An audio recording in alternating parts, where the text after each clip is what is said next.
Една од целите на истражувањето беше да го анализира влијанието на состојбата на медиумите и медиумската писменост врз вештините кај самите новинари и останати медиумски работници да произведуваат квалитетни медиумски производи. Во однос на некои начални наоди до кои што стигнавме, ќе презентирам дел од нив. Значи, првенствено, лошата економска состојба во која се наоѓаат медиумите се одразува со прилично слаб квалитет на новинарството во државата, пред се преку слабите продукти, а следствено на тој слаб интерес за вработување во таа сфера. Односно, се помал интерес за вработување во однос на минатото.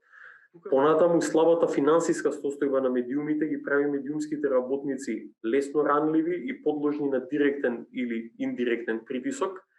Политичките притисоци, како и манипулацијата со медиумски содржини за остварување политички цели, не дозволуваат развој на медиумската слобода и резултираат со култура на автоцензура, потребно и зајакнување на професионалните стандарди на онлайн медиумите, како и регулација на нивното регистрирање и финансирање. Значи, на прашањето дали на новинарите во Северна Македонија има потребно градење капацитети за медиумска писменост, скоро половина, односно гледате 49,5%, велат дека потребно е редовно наградување на знаењата и капацитетите на новинарите, а дополнителни 45,5% велат дека е потребно значително да се зајакне медиумската писменост кај новинарите. Значи, преку 95% од анкетираните медиумски работници сметаат дека и како им е потребно надградување на капацитетите во однос на медиумската писменост. Со кој што сакавме да ги идентификуваме моделите на дезинформација, пропаганда и говор на омраза во медиумите во јавната комуникација во Македонија, да утврдиме структурата и карактеристиките, политичката и економската поддршка, како и нивното можно влијание. Значи, традиционалните медиуми најчесто се возражуваат до отворен говор на омраза, барем во последните 2 години, таков е трендот. Најголем дел од дезинформациите и говорот на омраза се создаваат и се пренесуваат онлайн. Додека говорот на омраза се шири најчесто на социјалните мрежи, кај нас Facebook и Twitter се најпогодните социјални мрежи каде што се продуцираат и каде што се шират дезинформациите и говорот на омраза. Дезинформациите и говорот на омраза првенствено се шират поради тоа што политичкиот и медиумскиот систем овозможуваат услови за тоа. Како Македонија има долга традиција на политичка манипулација со медиумите, што доживеа своевидна кулминација во периодот од 2008 до 2016 година, кога политиката и партијата целосно доминираа врз медиумската сфера, практично ги поклопија медиумите.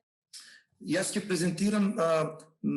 податоци кои што се добиени од две различни истражувања, значи една комбинација на податоци од две различни истражувања, двете спроведени кон крајот на минатата година, едното во декември 2019 година за потребите на агенцијата, а едното кое што за потребите на ОПСЕ и на агенцијата беше спроведено неколку месеци претходно во септември, го потврдува на сомневање дека телевизијата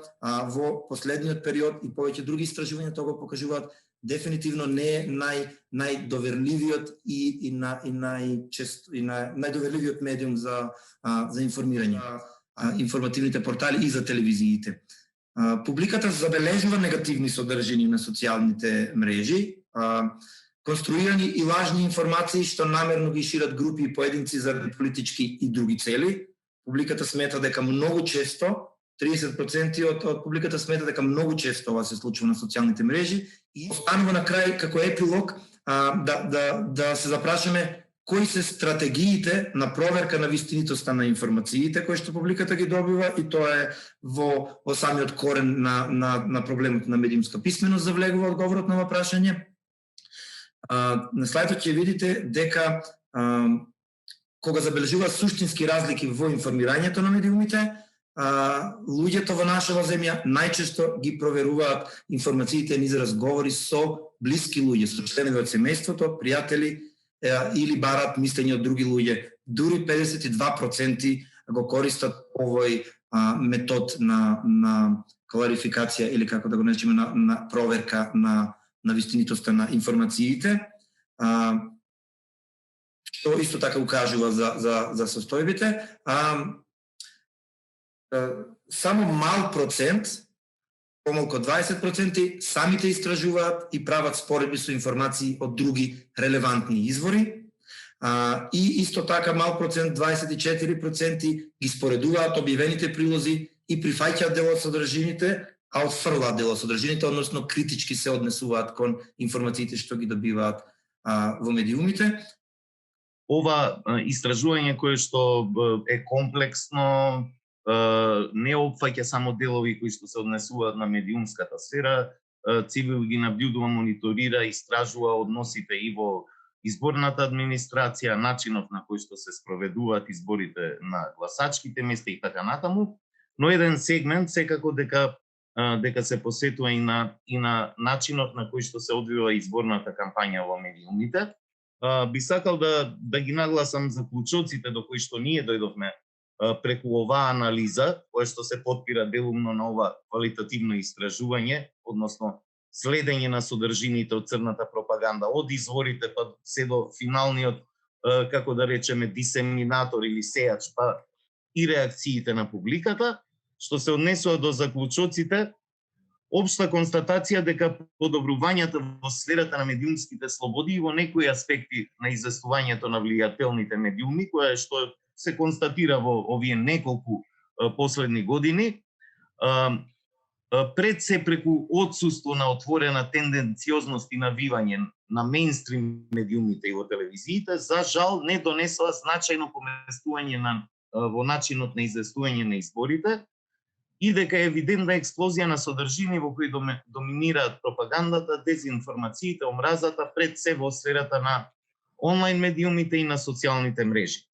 Тоа произведува дополнителна политичка поларизација и поделби помеѓу граѓаните, кои понатаму се манифестираат преку говорна омраза, закани и повици за насилство, па и реална насилство.